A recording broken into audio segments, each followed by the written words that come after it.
بسم الله الرحمن الرحيم. ومن يعمل سوءا أو يظلم نفسه ثم يستغفر الله يجد الله غفورا رحيما ومن يكسب إثما فإنما يكسبه على نفسه وكان الله عليما حكيما ومن يكسب خطيئة أو إثما ثم يرم به بريئا فقد احتمل بهتانا وإثما مبينا. خلق منها زوجها وبث منهما رجالا كثيرا ونساء واتقوا الله الذي تساءلون به والأرحام إن الله كان عليكم رقيبا. يا أيها الذين آمنوا اتقوا الله حق تقاته يا أيها الذين آمنوا اتقوا الله وقولوا قولا سديدا يصلح لكم أعمالكم ويغفر لكم ذنوبكم ومن يطع الله ورسوله فقد فاز فوزا عظيما. أما بعد فإن خير الحديث كتاب الله وخير الهدي هدي محمد صلى الله عليه وسلم وشر الأمور محدثاتها وكل محدثة بدعة وكل بدعة ضلالة وكل ضلالة في النار. فأعوذ بالله السميع العليم من الشيطان الرجيم. بسم الله الرحمن الرحيم. ود كثير من أهل الكتاب لو يردونكم من بعد ایمانکم کفارا حسدا من عند انفسهم. محترم سامعین، دینی بہنوں، آج جس موضوع پر گفتگو کرنا چاہتے ہیں وہ یہ ہے کہ جتنے گناہ اور جتنی برائیاں انسان سے سرزد ہوتی ہیں، چاہے صغائر ہوں یا کبائر، یعنی بڑے گناہ ہوں یا چھوٹے، بڑے سے بڑے اور چھوٹے سے چھوٹے جتنے گناہ ہوتے ہیں اور جتنی نافرمانیاں اللہ اس کے رسول کی ہوتی ہیں، ان کی صرف تین بنیادی اصول ہیں. وہی تین چیز اگر ہم سمجھ لیں، انہی تینوں چیزوں کو ہم ترک کر دیں تو ہم ہر قسم کے گناہوں سے بچے رہیں، محفوظ رہیں. اس موضوع کے اختیار کرنے کا مقصد صرف یہ ہے کہ بنیادی تینوں اصول اور ان کی خطرناکی ہم سمجھ لیں، تاکہ اپنے آپ کو اور اپنے اہل وعیال کو، دوست احباب کو ان تینوں بنیادی گناہوں سے بچائیں تو ہمارے معاشرے یا ہمارے اعمال سے ساری برائیاں ختم ہو جاتی ہیں. اور وہ تینوں اصول، تینوں بنیادیں کیا ہیں؟ حسد، حرص اور کبر. یہ تین ہیں. جب سے انسان، یا یوں سمجھے اللہ کی نافرمانی جب سے لوگوں نے کرنا شروع کیا، بنیاد یہی تین ہیں: حسد، حرص اور کبر. حسد کا مطلب سمجھتے ہیں؟ حرص لالچ اور خواہش بلا بیجا، کبر یعنی غرور اور تکبر. سارے گناہ جو ہیں، ساری برائیاں، اہل علم کہتے ہیں سارے گناہوں کی جڑ اور بنیاد یہ تینوں ہیں. اللہ تعالیٰ ان تینوں گناہوں سے ہمیں بچائے. آج سب سے پہلا اصول یا پہلا اصل جو ہے گناہوں اور برائیوں کی، حسد ہے، جس پر ہم گفتگو کریں گے. حسد سب سے پہلے حسد کا معنی سمجھیں. حسد کس کو کہتے ہیں؟ حسد کہتے ہیں کسی کو اللہ تعالیٰ نے نعمت سے نوازا ہے، آپ خواہش، تمنا، کوشش کریں کہ وہ شخص اس نعمت سے محروم ہو جائے۔ آپ اپنے کسی بھائی کو، کسی بہن کو، بڑے چھوٹے کو آپ دیکھیں کہ اللہ رب العالمین نے اس کو فلاں نعمت سے نوازا ہے، اب آپ کی خواہش، آپ کی اپنی خواہش اور آپ کی اپنی تمنا ہو اور یہ جد و جہد ہو، کوشش کہ سامنے والا اس نعمت سے محروم ہو جائے۔ اب دو شکلیں ہیں، ایک تو یہ ہے کہ آپ سوچیں کہ اس کو اللہ نے کیوں دیا ہے، وہ ہم کو مل جائے، اس کو محروم کر دے اور یہ نعمت ہم کو مل جائے، ایک شکل تو یہ ہے۔ دوسری شکل یہ ہے کہ ہم کو اللہ نے دیا، اس کو کیوں دے دیا، اس کو ختم کریں کسی بھی صورت سے، ہمارے مد مقابل کیسے آ جا رہا ہے۔ دوسری شکل یہ ہے، آپ یہ نہیں چاہ رہے کہ ہم کو مل جائے، آپ صرف حسد آپ کو یہ ہے کہ ہم کو تو اس کو کیوں مل گئی یہ نعمت۔ اب آپ اس کو اس نعمت سے محروم کرنے کے لیے اپنے قول، اپنے عمل سے کوشش کریں، بھاگ دوڑ۔ ممکن ہے کہ کبھی یہ سامنے والے کو اس چیز سے محروم کرنے کے لیے، آپ کی جو خواہش ہے کہ وہ محروم ہو جائے، اس کے لیے آپ کوئی غلط اقدام بھی اٹھا لیں، اس کو قتل کرنے کے لیے، اس کی اس چیز کو آگ لگا کر کے جلا دیں، نقصان پہنچانے کے لیے۔ یہ تیسری شکل یہ ہوتی ہے کہ اللہ نے وہ نعمت آپ کو بھی نہیں دیا ہے لیکن دوسرے کو دیا ہے، تو آپ کیا سوچتے ہیں، ہم کو نہیں ملی ہے تو اس کو کیوں مل جائے۔ آپ اس وجہ سے سوچتے ہیں کہ ہم کو نہیں ملی ہے، اس کے پاس وہ نعمت ہے، اس کو مل گئی ہے، تو جو ہم جیسے ہم محروم ہیں کسی بھی صورت سے، اس کو بھی محروم کر دیا جائے۔ یہ تین شکلیں ہیں حسد کی، اور نہایت مذموم۔ اچھا، ایک شکل اور ہے حسد کی، تین شکلیں تو ہو گئی ہیں، ایک بالکل الگ تھلگ ایک شکل اور ہے۔ وہ کیا ہے کہ اللہ رب العالمین، آپ دیکھتے ہیں کہ آپ کے کسی بھائی کو اللہ تعالیٰ نے فضل و کرم یا اپنی کسی خاص نعمت سے نوازا ہے، آپ کے دل میں شوق پیدا ہوتا ہے کہ کاش کی ہم کو مل جائے، ہم کو بھی مل جائے۔ آپ یہ نہیں تمنا کرتے کہ اس کو اللہ تعالیٰ محروم کر دے، بلکہ خواہش کیا ہوتی، اس کو اللہ نے دیا ہے تو ہم کو بھی مل جائے تو بڑی اچھی بات ہے۔ یہ بھی ایک حسد ہے۔ جیسے کہ صحیحین کی حدیث، نبی علیہ الصلوۃ والسلام فرماتے ہیں لا حسد الا فی اثنتین، حسد لا حسد الا فی اثنتین، صرف دو چیزوں میں حسد کرنا جائز ہے۔ دیکھیں آپ نے کون سا لفظ استعمال کیا، حسد کا، لا حسد الا فی اثنتین، دو چیزوں میں حسد کرنا، صرف دو چیزوں میں حسد کرنا جائز ہے۔ وہ کیا ہے؟ نمبر ایک، رجل آتاہ اللہ مالا فسلطہ علی ہلکتہ،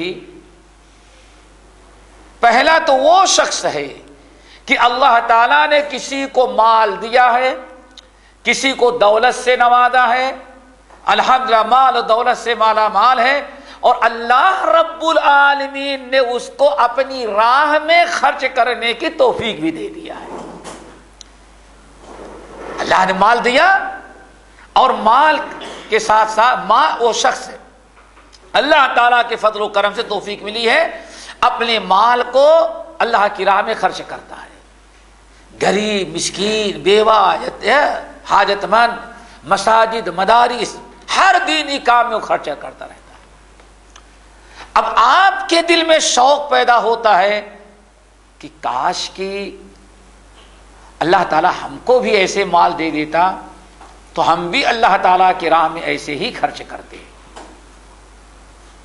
آپ یہ نہیں کہ تمنا کرتے کہ اللہ تعالیٰ اس کو محروم کر دے، نہیں، اس کی ایک قسم تو گزر چکی ہے. یہ چوتھی قسم کیا ہے؟ آپ کسی پر اللہ تعالیٰ کا فضل و کرم اور اللہ تعالیٰ کا انعام دیکھتے ہیں تو آپ یہ نہیں تمنا کرتے کہ اللہ تعالیٰ اس کو محروم کر دے، بلکہ آپ کی خواہش کیا ہوتی ہے؟ اللہ تعالیٰ نے جیسے اس کو دیا ہے اللہ تعالیٰ ہم کو دے دیتا تو ہم بھی ویسے ہی اللہ تعالیٰ کی راہ میں خرچ کر دیں.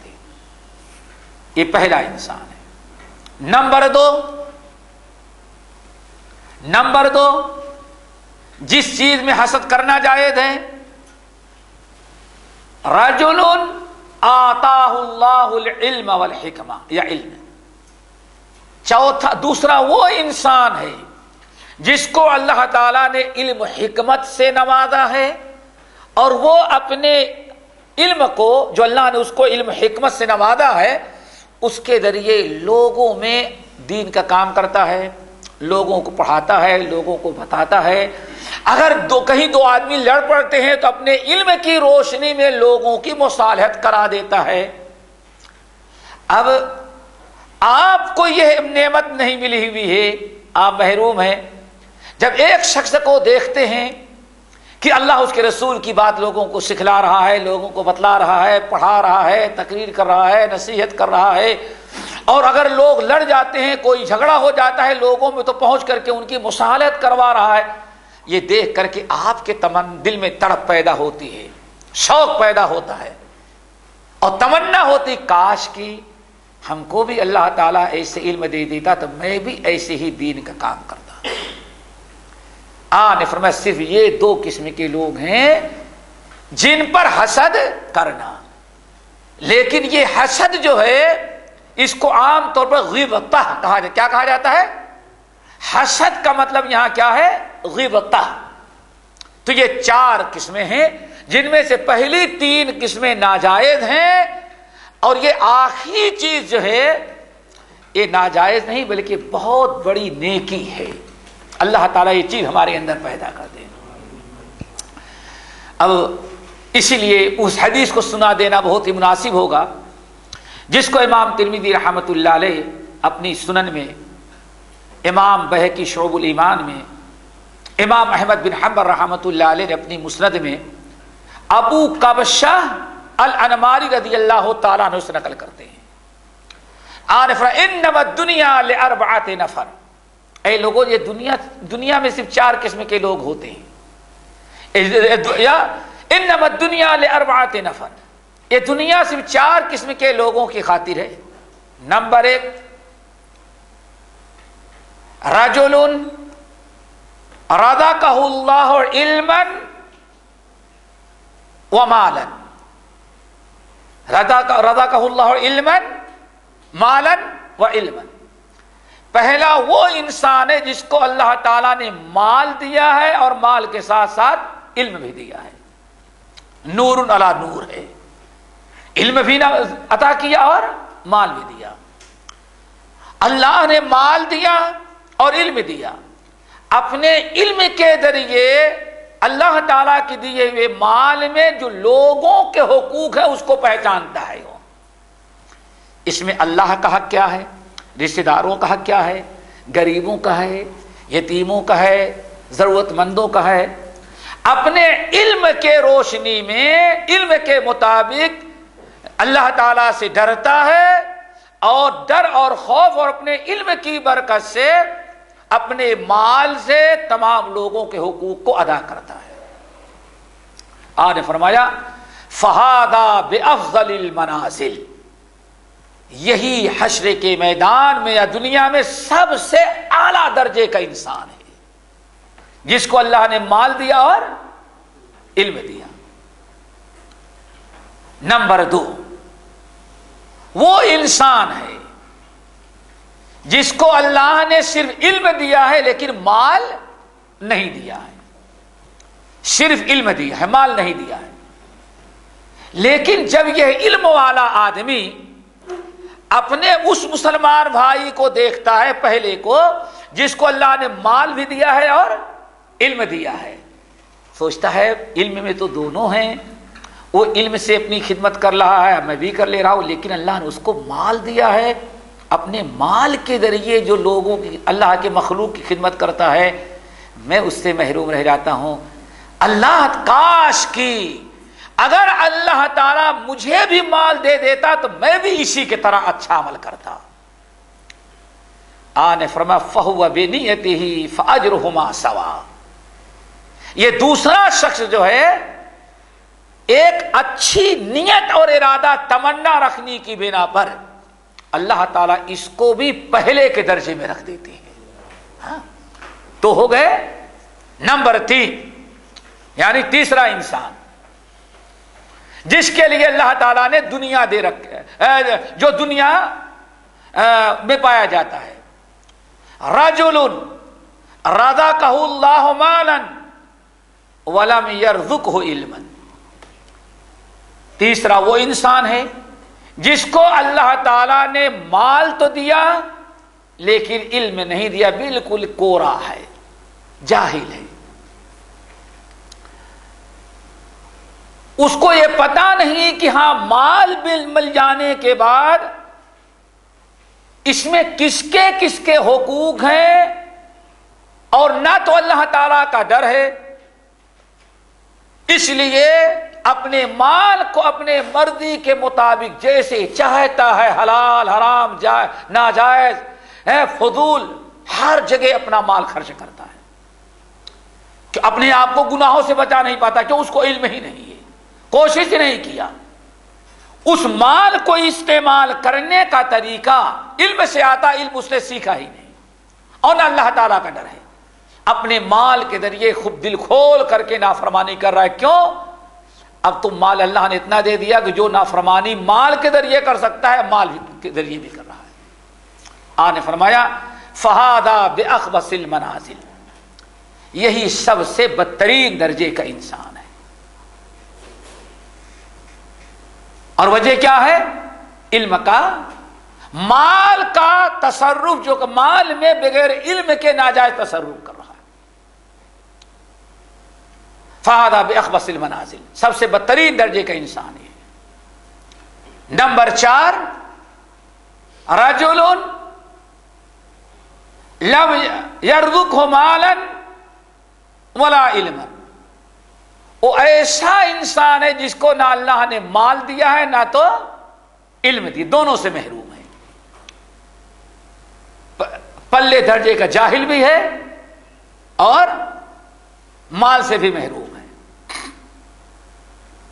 لیکن جب دوستوں کے ساتھ بیٹھتا ہے اور اس تیسرے شخص کا جو صرف مال والا ہے، علم نہیں، جو مال کو نہ مال پا جانے کے بعد بہت سارے ناجائز حرام کاموں میں مبتلا ہے، جب اس کا ذکر چھڑتا ہے تو چوتھا آدمی کیا کہتا ہے؟ جو مال سے بھی محروم ہے اور علم سے، کہتا ہے کیا ہے؟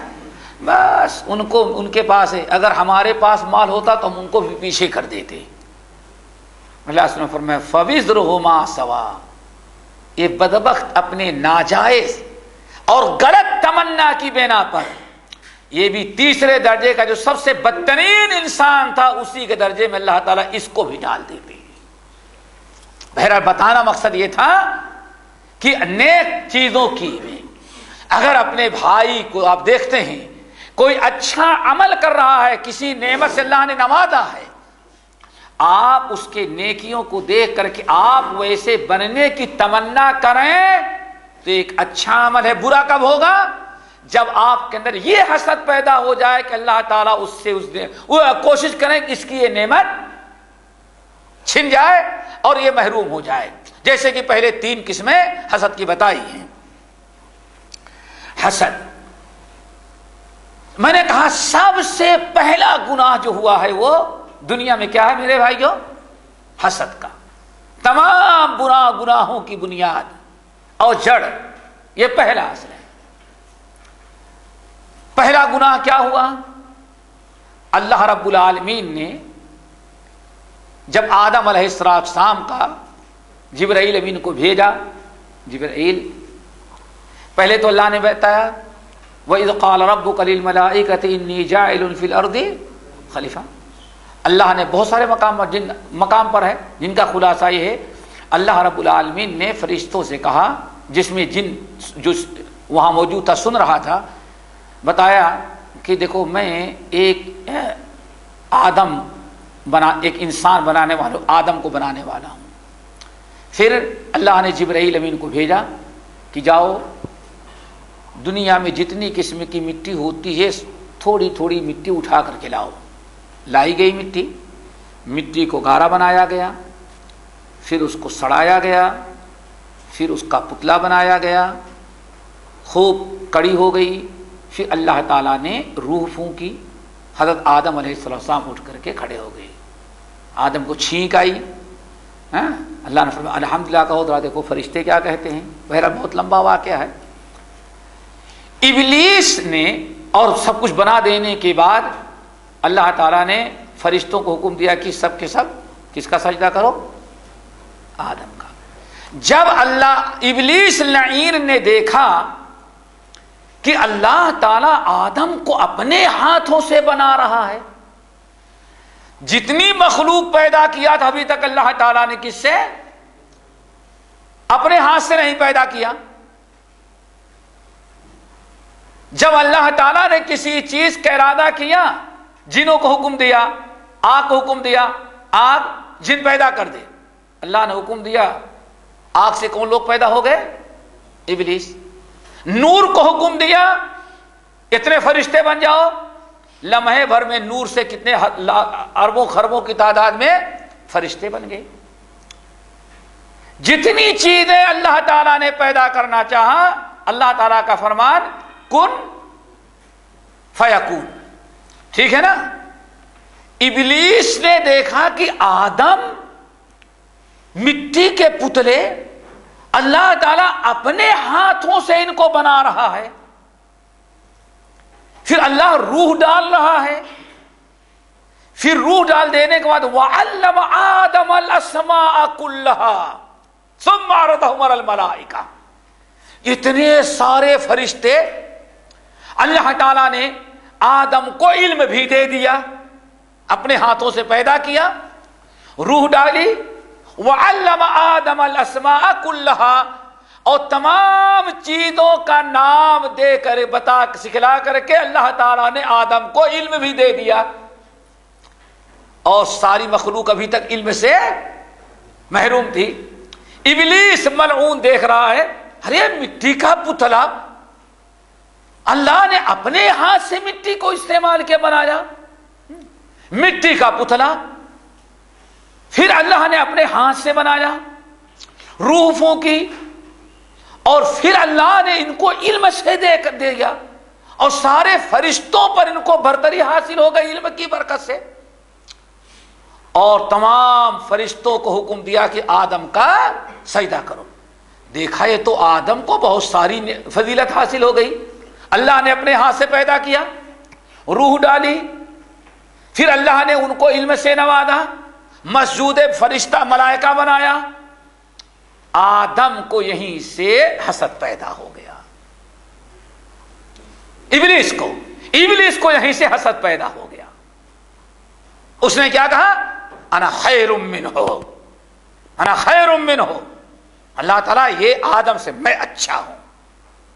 ہاں اچھا ہونے کی دلیل کیا ہے؟ خلقتنی من نار و خلقتہ من طین. مجھ کو آپ نے آگ سے پیدا کیا، اس کو مٹی سے پیدا کیا. دیکھیں حسد. یہاں سے اہل علم نے اخذ کیا کہ سب سے پہلا گناہ جو انسانوں میں ہوا، دنیا میں ہوا، وہ حسد تھا. پھر اللہ رب العالمین نے کیا کیا؟ اللہ اکبر. ابلیس کو کے ساتھ جو کچھ اللہ نے کیا معلوم ہے، نکال دیا. حضرت عبداللہ ابن عمر ابن الخطاب رضی اللہ تعالیٰ عنہما کہتے ہیں کہ ابلیس لعین حضرت نوح علیہ السلام سے ملا تو نوح علیہ السلام پکڑ لیا. کہاں بولو کیسے گمراہ کیے؟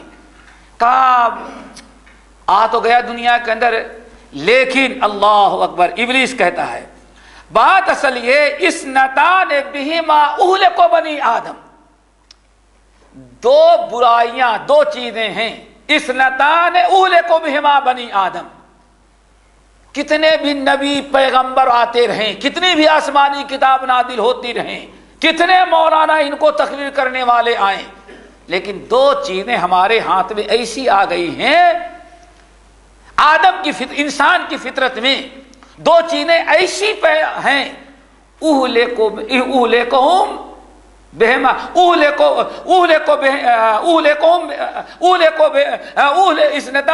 اہلک بنی آدم، انہی دونوں برائیوں سے آدم کی اولاد کو ہم گمراہ کر کے اپنے ساتھ جہنم میں لے کے جائیں گے۔ نوح علیہ السلام نے پکڑا، کہا وہ کیا ہے؟ کہا سب سے پہلا تو حسد ہے، پہلی برائی کیا ہے؟ حسد، اور یہ ایسی فطرت ہے کہ اس سے کوئی بری نہیں ہو سکتا۔ اللہ کے رسول نے فرمایا تین چیزیں ایسی ہیں، بھائی وہ سمجھے کہ ایک امتحان ہمارا اور آپ کا ہے، امتحان واللہ امتحان ہے۔ آپ فرماتے ہیں ثلاثۃ، تین برائیاں ایسی ہیں کہ انسان کی فطرت میں اس قدر پیوست کر دی گئی ہیں کہ کوئی آدم کی اولاد ان تینوں سے نجات نہیں پا سکتا۔ ایک کیا ہے؟ اللہ اکبر۔ ایک یہ ہے، پہلی چیز کہ مترنا بے نوع قدامت، تطیر۔ کیا ہے؟ تطیر۔ تطیر کس کو کہتے ہیں؟ بدشگونی لینا، کوا بول گیا تو یہ ہوگا، کبوتر بول گیا تو یہ ہوگا، بلی آگے سے گزر رہی تھی یہ، اور اگر رات کو 2 بجے اچانک بلی کہیں آواز لگا دی اور آپ کی نیند کھل گئی تب تو پکا ہو گیا، ہاں؟ اور اسی میں صبح اگر کوئی حادثہ پیش آ جائے تو بس 100% یقین، ہاں؟ ارے کیا بتائیں، بلی آ کے بول گئی۔ بدشگونی، اس سے کتنا بھی بچو گے مشکل ہو جائے گا۔ نمبر 2 بدگمانی، اپنے بھائیوں سے، یہ بھی ایسی چیز ہے کتنا بھی بچیں کہیں نہ کہیں بدگمانی آ ہی جاتی ہے۔ نمبر 3 حسد۔ کیا؟ حسد۔ صحابہ کرام تو پریشان ہو گئے، اللہ رسول اگر یہ اس قدر ہماری فطرت میں پیوست ہے تو بہت خطرناک تینوں گناہ ہیں، یہ تو شرک تک پہنچا، ہماری نجات کیسے ہوگی؟ آپ نے فرمایا ان سے نجات کا راستہ یہ ہے۔ نمبر 1 اذا تطیرتم فامضوا، اگر کہیں بدشگونی کا معاملہ آ جائے تو بدشگونی میں مبتلا ہو کر کے اپنا کوئی کام چھوڑنا نہیں۔ تم چلے جا رہے تھے، بلی اگر آگ سامنے سے گزر گئی تو بہت سارے لوگ سوچتے ہیں بس بلی سامنے سے گزر گئی، آگا کاٹ دی، اس لیے اب کام نہیں بنے گا، ہے کہ نہیں ایسا؟ ہو سکتا ہے بھائی نہیں تو ہم جانتے ہیں ہندوؤں کا عقیدہ ہے، ہندو اگر صبح جا رہا ہے اس کو اگر آپ نے بلا لیا، ٹوک دیا تو بس، کتنے ہندو ہیں واپس چلے جاتے ہیں، سوچ کیا ہے، ارے صبح صبح ٹوک دیے اب تو دن بھر کام نہیں بنے گا۔ دیکھو کیسے کیسے تطیر، شیطان کتنا بھی تمہیں اس بدگمانی تطیر میں بدشگونی مبتلا کرے، آپ نے فرمایا تم اپنا کوئی پروگرام کینسل نہ کرو، اس کا علاج یہی ہے، واپس نہ لوٹو بلکہ آگے بڑھ جاؤ۔ نمبر 2 آپ نے فرمایا وَإِذَا حَسَدْتُمْ، اور جب تمہارے دل میں شیطان حسد پیدا کر دے تو کبھی حسد استعمال نہ کرو۔ آپ کے متعلق اگر ہمارے دل میں حسد پیدا کر دیا تو اللہ صلی فرماتے ہیں اس کو استعمال نہ کرو۔ استعمال کرنا کیا ہے؟ اس کو، اس کے حق میں بد دعا کرنا اور اس کو نقصان پہنچانے کی کوشش کرنا نہیں، چھوڑ دو اور استغفار کرو۔ نمبر 3 بدگمانی وَإِذَا ظَنَنْتُمْ فَلَا تُحَقِّقْ، اگر شیطان تم کو بدگمانی میں مبتلا کر دے تو کبھی اس کو حقیقت پر محمول نہ کرو۔ صحابہ کرام خوش ہو گئے، چلو یہ تینوں چیزوں سے ہم بچ نہیں سکتے، تو اللہ تعالیٰ نے ان سے نجات پانے کا، اللہ تعالیٰ کی پکڑ سے بچنے کا ایک راستہ بھی نکال دیا ہے کہ اگر شرکیہ عقیدہ پیدا کرنے لگے بدشگونی کا تو اس کی پرواہ نہ کرو، جو کچھ پروگرام تمہارا ہے کر گزرو، اگر بدگمانی میں مبتلا کر دے تو اس کو حقیقت پر محمول نہ کرو، اور اگر تمہارے اندر حسد پیدا ہو جائے تو حسد کو استعمال نہ کرو بلکہ اس کے حق میں اور اپنے حق میں دعائے مغفرت کرو۔ تو ابلیس نے کہا کہ نوح پہلی چیز تو کیا ہے؟ حسد۔ کہا میں سب سے زیادہ کوشش کروں گا کہ آدم کی اولاد کو حسد میں مبتلا کر دوں۔ کہتا ہے کم وقت کیوں؟ اس کی وجہ یہ ہے، اللہ اکبر کہتا ہے وَبِالْحَسَدِ لُئِنْتُ وَجُعِلْتُ شَيْطَانًا رَجِيمًا۔ ارے آدم سے حسد ہی کرنے کا تو جرم تھا جس کی بنا پر اللہ تعالیٰ نے ہم پر لعنت بھیجی اور ہم کو شیطان رجیم بنا دیا۔ تو جس چیز نے ہم کو لعین ملعون اور جو ہم کو شیطان رجیم بنایا ہے وہ ہماری کیا غلطی تھی؟ ہم نے آدم سے حسد کیا، ہم نے آدم سے حسد کیا، ہمیں جنت سے نکالا گیا۔ اب میں کوشش کروں گا کہ آدم کی اولاد کو حسد میں مبتلا کر کے سب کو شیطان بنا دوں۔ یہی ہوگا نا، آدمی میں حسد آ جائے تو شیطانی کام کرے گا۔ حضرت انہوں نے کہا اچھا دوسری چیز کیا ہے؟ کہا حرص۔ کیا ہے؟ حرص۔ کہا اس سے کیا کرو گے؟ کہا ارے آدم کو اللہ نے اتنی بڑی جنت دے دی تھی، لیکن اتنی بڑی جنت پا جانے کے بعد ایک درخت کی حرص پیدا کر کے آدم سے میں نے سب کچھ کروا دیا۔ آدم کے پاس کس چیز کی کمی؟ جس کو جنت مل گئی کس چیز کی کمی ہے بھائی؟ صرف ایک درخت۔ آدم کو ہزاروں درخت نہ ملتے تو کوئی فرق نہیں پڑتا، لیکن آدم اور حوا کے دل میں حرص پیدا ہوئی۔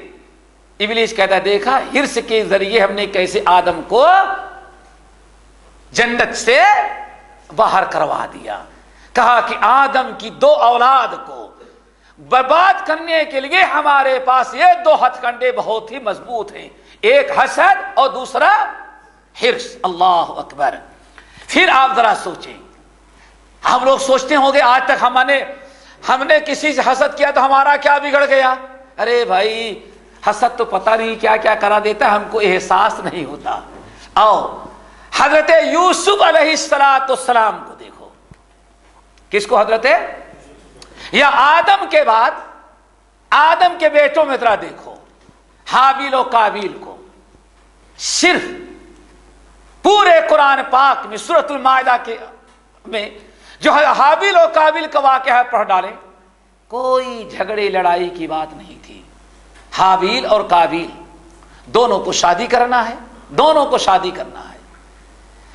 حابیل کے نصیب میں جو لڑکی ہے، آج کے اسلام کے مگیتر کہتے کیا کہتے تھے؟ کیا اور کچھ کہتے ہیں؟ انگیز؟ ہاں اللہ ہوگا۔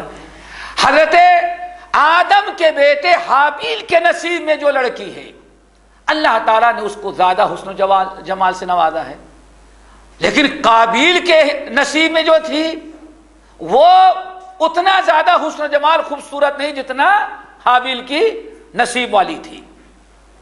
کس چیز کی کمی تھی؟ لیکن قابیل کو حسد پیدا ہو گیا، ہاں اتنی خوبصورت اس کو کیسے ملے؟ ہمیں ملنی چاہیے۔ اب ہمیں ملنی چاہیے۔ انسان کو جو کے سینے میں جب حسد کی آگ بہت زیادہ شعلے مارنے لگتی ہے تو انسان بھول جاتا، سب کچھ کرنے کے لیے تیار ہے۔ قابیل نے بس ایک راستہ سوچا کہ اس کو ختم کر دو، حابیل کو قتل کر ڈالو، پھر حابیل ختم ہو جائے گا تو اس لڑکی سے ہم شادی کر لیں گے۔ اللہ اکبر۔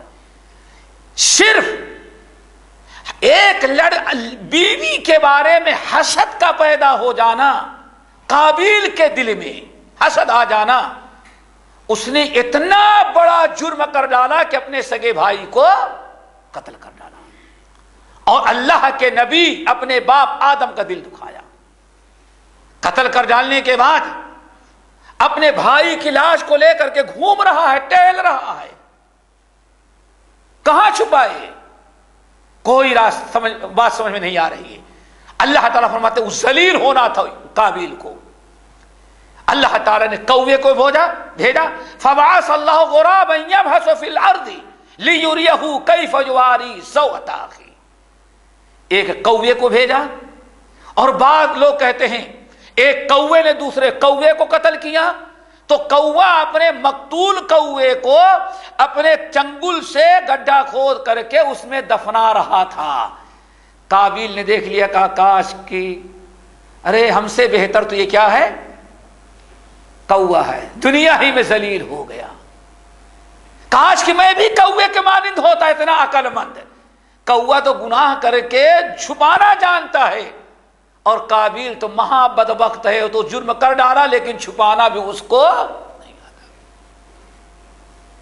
سوچنے کی چیز ہے کہ کون سا جرم تھا جس نے دنیا میں قتل کا طریقہ رائج کیا، وہ کون سا گناہ تھا؟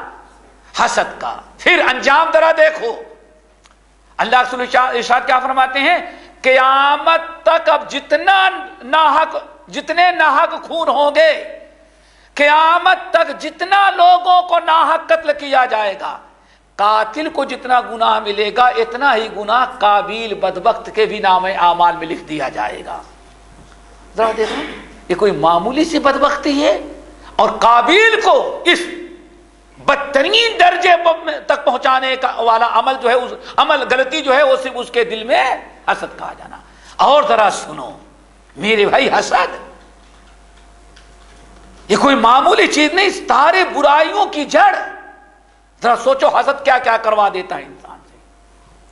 آؤ اور آگے بڑھو، سورہ یوسف، حضرت یوسف علیہ السلام ان کے بھائیوں کو، لقد کان فی یوسف و اخوتہ آیات للسائلین، سوال کرنے والوں کے لیے بہت بڑی نشانیاں ہیں کس کے اندر، حضرت یوسف علیہ السلام کے بھائیوں کے درمیان۔ جانتے ہیں آپ لوگ، نہ وہاں جائیداد کا، نہ پراپرٹی کا، نہ تجارت اور کاروبار کا، سارا جھگڑا تھا صرف کس چیز کا؟ حسد کا۔ یوسف علیہ السلام کے بھائیوں کے دل میں حسد پیدا ہو گیا، شیطان نے پیدا کر دیا کہ آخر یوسف کو والد صاحب کیوں زیادہ چاہتے ہیں۔ اذ قالوا ليوسف واخوه احب الى ابينا منا ونحن عصبة ان ابانا لفي ضلال مبين۔ اللہ اکبر، اتنا بڑا جرم ہے حسد۔ دیکھو حسد کس طرح سے ساری برائیاں کروا رہا ہے۔ یوسف علیہ السلام کے پاس، یوسف علیہ السلام کے بھائی یعقوب علیہ السلام کے پاس آئے۔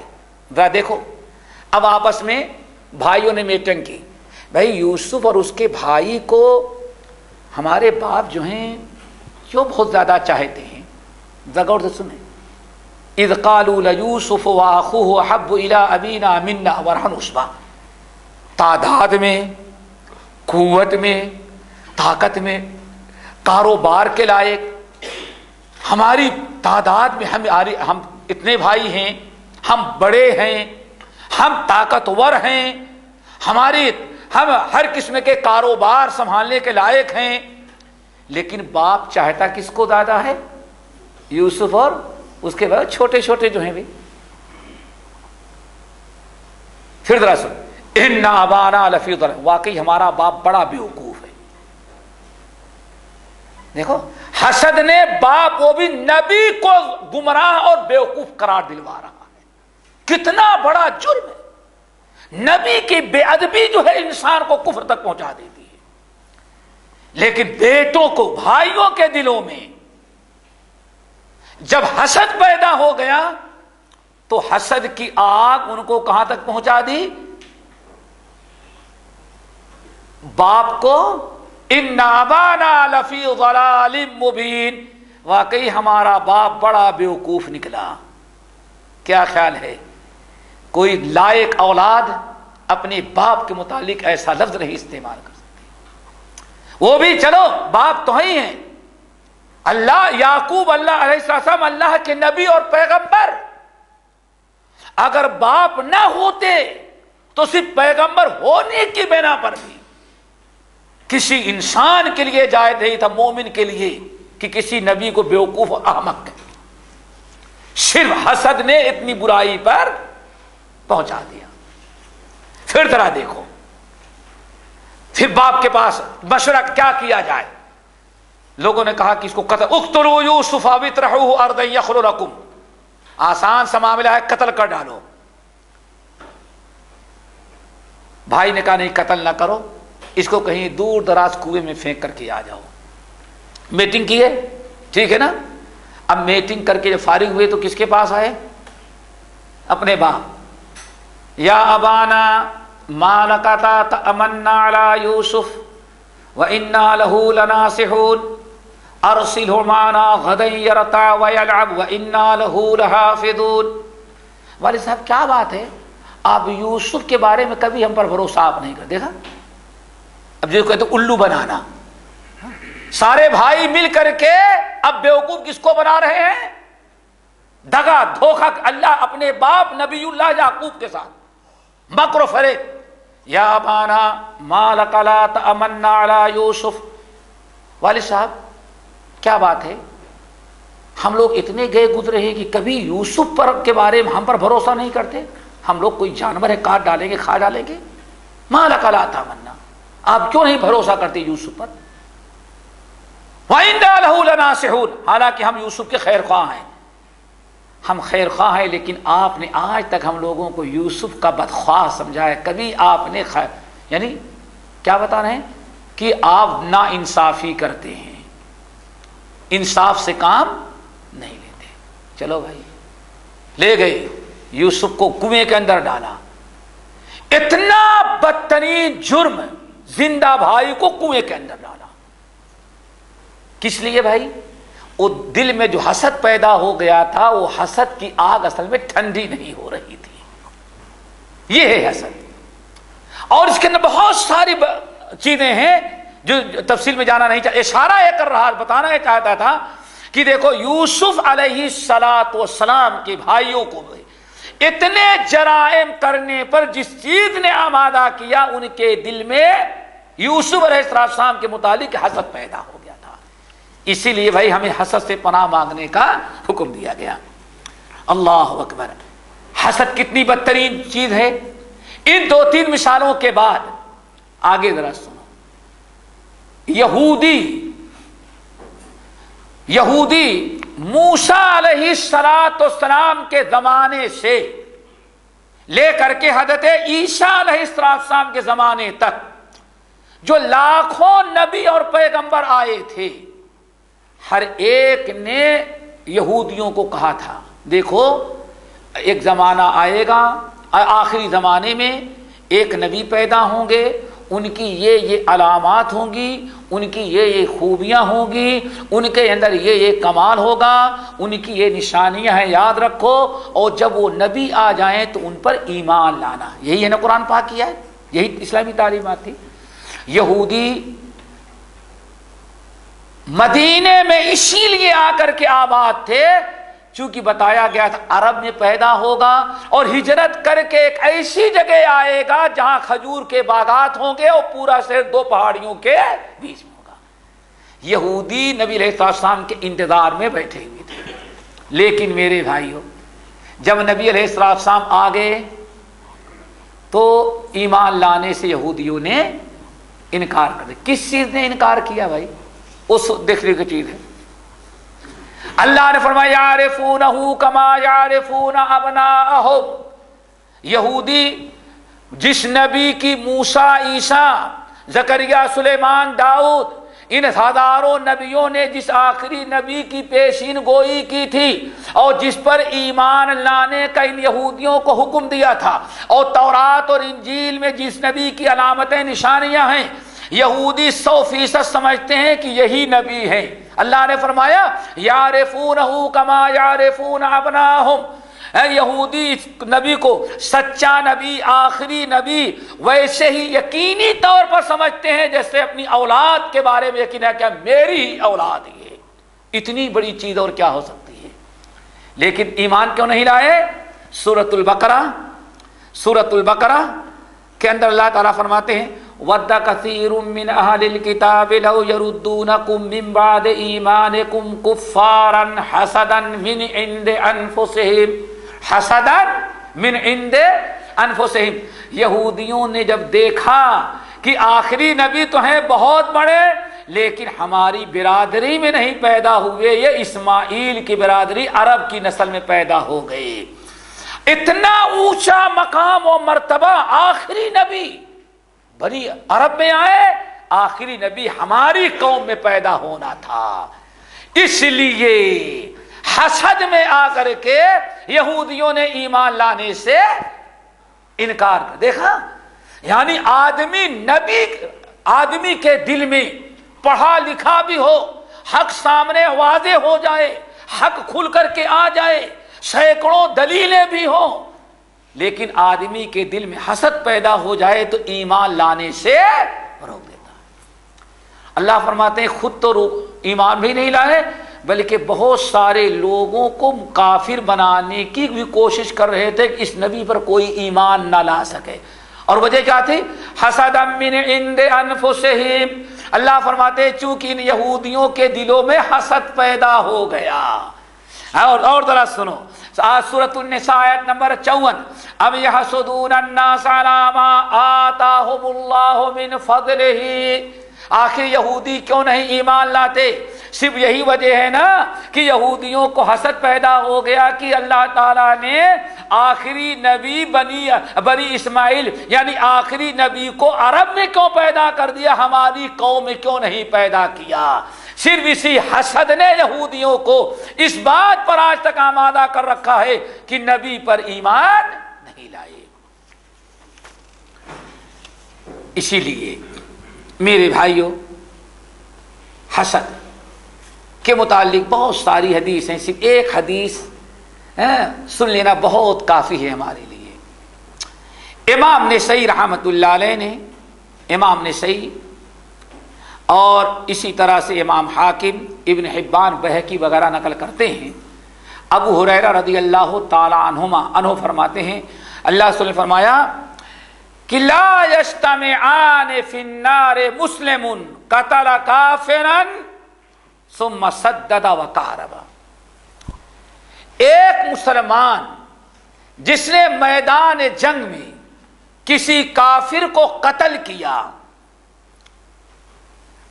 کوئی مرد مومن جہاد کے لیے گیا، میدان جنگ میں مقابلے کے اندر کافر کو قتل کیا اور کافر کے قتل کر دینے کے بعد بھی وہ عمل نیک اعمال پر وہ مجاہد قائم رہا، قاربا وسددا. ایسا نہیں جہاد کے بعد نیک عمل چھوڑتے، نہیں، مرتے دم تک نیک اعمال پر قائم رہا. اللہ رسول نے ارشاد فرمایا پھر قیامت کے دن یہ مرد مومن اور مقتول کافر دونوں کبھی جہنم میں اکٹھا نہیں ہو سکتے. اشارہ کیا کیا؟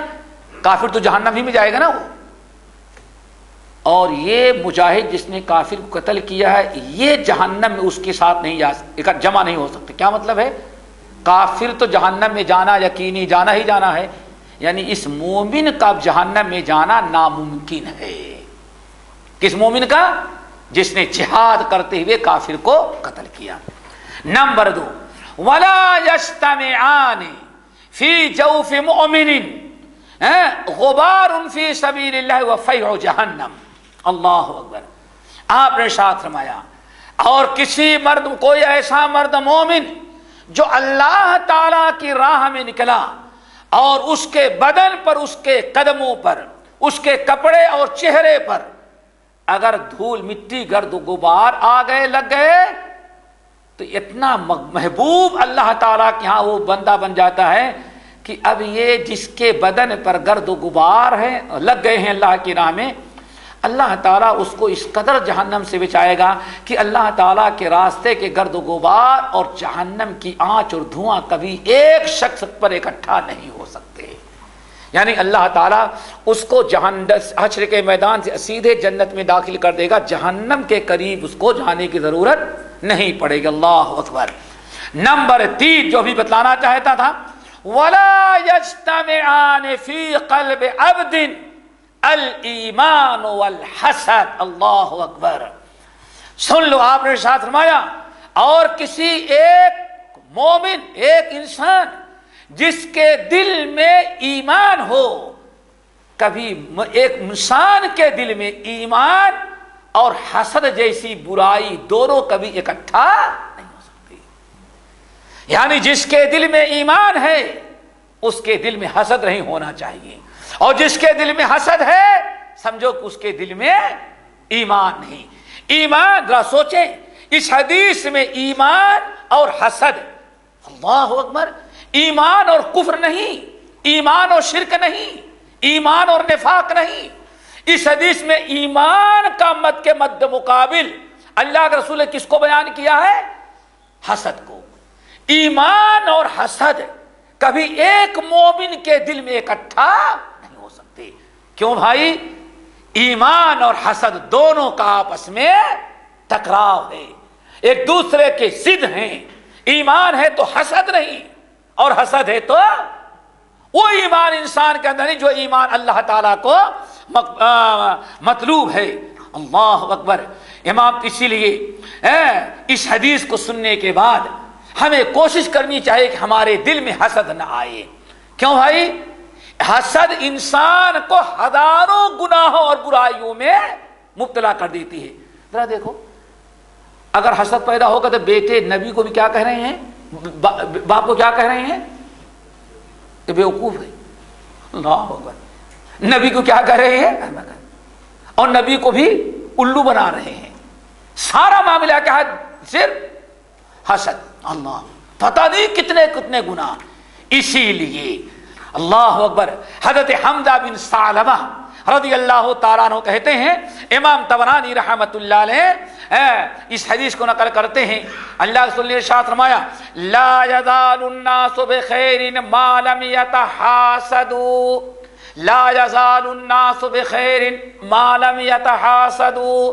میری امت کے لوگ اسی وقت تک بھلائی میں رہیں گے، خیر میں رہیں گے، عروج اور ترقی کی راہ پر رہیں گے، اسی وقت تک نیک اعمال کرتے رہیں گے، اور اسی وقت آپس میں الفت و محبت کے ساتھ رہیں گے، ما لم یتحاسدوا، جب تک کہ حسد دل میں نہ پیدا ہو جائے.